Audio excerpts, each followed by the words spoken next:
paint for myself. Artists are selfish. All creative people are selfish. It's number one. But of course, you want to share your feelings with other people.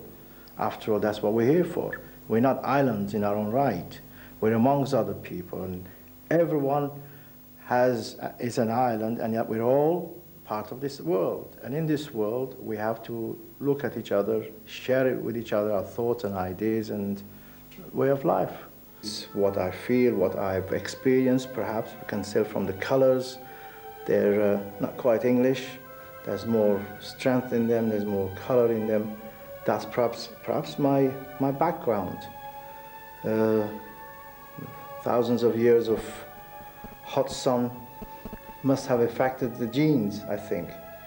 But I don't honestly think about that. You know, it is intuitive. I paint, and no doubt, well, certainly no doubt, my feelings come out, my attitude towards life and art and what's going on in the world of art and how to express oneself in this big world where there are millions screaming, and I'm trying to scream, if you like, my own way, trying to say my own thing in my own way. I try to create a way of expressing my work which combines my background with the western part of the world that I live in and the East. You can see that in the colors, you can see that in the use of line. Now, the line, as you know, is a métier of the Middle East. It's the famous, if you like, Islamic contribution to art, the calligraphy. And I try, and this is the only bit where I can say deliberately, if you like, I've tried over the years to try and combine the Oriental linear art with the modern abstract world. And I've tried very hard, and I think I'm getting there. It's very much like music, really. I mean, to me, painting is like music. My lines are the notes of different instruments. They move around, they move from top to bottom, side to side, and they intertwine. And the whole essence of it, at the end of the day, there's this canvas, there's this piece of music, if you like, a symphony. Does it work? Do they all fit together? Sometimes they do, sometimes they don't, but the whole exercise is that line, color, and then, of course, there must be an idea at the back of it. You can't just paint nothing. There must be some kind of realism, and you can see, if the subject asks for it, there's a little bit more realism, a face that begins to take shape like a face, and often just lines that create the third dimension. There's no perspective in my work. We can hark back to ancient Egypt, we can hark back to Byzantium, we can hark back to medieval Renaissance, pre-Renaissance, if you like. The idea is line moves, color follows, and between them they create the third dimension. The whole thing is big movement. There's a movement, there's a flux, it's happening, and in that you are saying what you have to say. If you want to say, if you want to express bitterness, then you use, your big lines can come, thick lines, which are really not lines anymore, and yet they are lines. What I'm really saying is volume art. I don't paint volume style art, which is very French, if you like, very European. I combine it. Sometimes I have big squares, and lines come into it. So line, in fact, is like writing. You can say everything you like. You broaden it, you narrow it, your feelings can be expressed in line, and the color that follows it. This is called Diana, Goddess Diana. This is part of a recent series I've been working on, where I'm working on ancient mythology, basically Middle East, to do this Egypt, Assyria, Sumeria, my own country, Armenia, and of course Greece, which is inevitable, one has to come. This is Aphrodite. This is my feeling of the goddess Diana. The colors are bright, they're slightly different. There's a lot of touches of red and dark and black, blues and greens everywhere, moving around. And that is my feeling, my idea of how to create this shape. And after all artists have visualized. This is a 20th century artist visualizing, if you like, Goddess Diana in the 20th century way.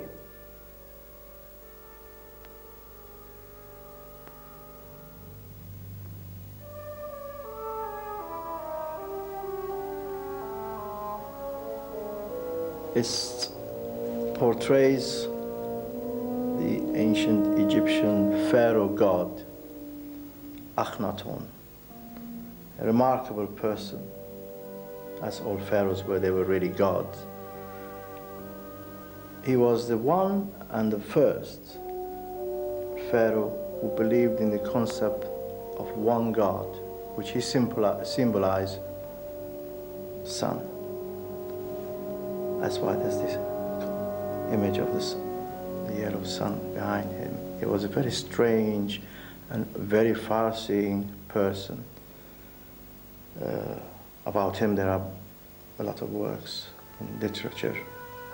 He's fascinated me, absolutely fascinated by this incredible character. He was a gaunt and not very healthy, if you like, almost diseased character. And I tried to portray my impressions of this person.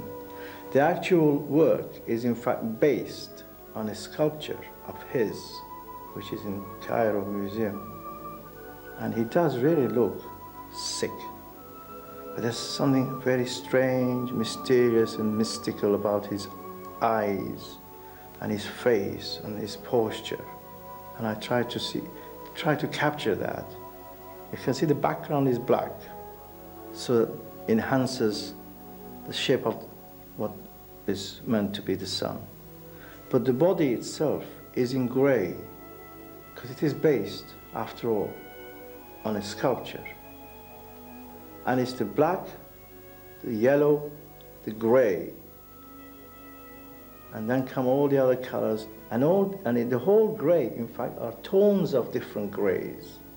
So you get light gray, dark gray. The whole thing is shaped to give you, in line, the third dimension, and yet create this feeling of the sun standing in between this face and the darkness behind. Because he was a disturbed person, because his society, the times he lived in, was disturbed. Because I am a painting disturbed person, because probably I am a disturbed person.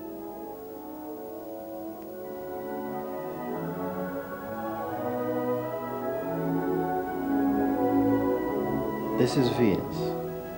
This is my version of Venus. The color here, as you can see, is basically green. Green, and it is really horizontal and against verticals. Verticals is the green, and the lines are trickling down and standing there, not straight, slightly bent, what meant to be, in a very abstract term obviously, the figure of Venus, and cascading next to it are branches and trees, which are the bold white colors just falling haphazardly. All that, in a very abstract way, is Venus the way I see it. This Venus has no face. I could not put a face on this Venus. I thought, and I said, no, this Venus could be anybody. It could be any woman having a bath, any woman having a shower. This is a female who's supposedly near water, having a wash. So there's no face.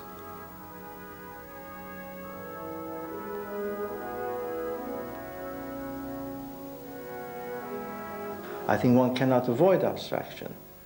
But as an architect, for example, I sit in front of a drawing board and I draw lines, vertical, horizontal, and I'm doodling all the time with abstraction.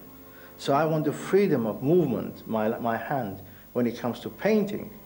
I want to use my free hand. I want to paint. I want to move, make circles, make all sorts of lines. I cannot do the squares and the rectangles that I do all the time as an architect. So I have to create all that in a different form, which I find exciting. I'm very, very fascinated with passing of time. And I'm fascinated with melancholy, with loneliness. There's a lot of loneliness in my work. It is my character there, for once, appears. It's the looking at the future, wondering what, which is what we all do. I'm not very interested in what is that character thinking. That character is thinking about time and the shortness of time. Oriental people are basically pessimists. They leave it to Allah. If anything goes wrong, Allah will see to it. And it's inevitable that one is influenced by that. But I'm an optimist by instinct. You have to be. But it's not pessimism. I think it's the sadness, again relating to passing of time. This is a very, very Oriental thing. When I say Oriental, I mean Middle Eastern, because now there's Orientals in other parts of the world. This is the Omar Khayyam, you know, the poetry that time passes by and all the beautiful things are going to fade. And all we're going to get are just faces of Akhenaten and Venus and images of gods and goddesses, and the rest of us are going to fade away.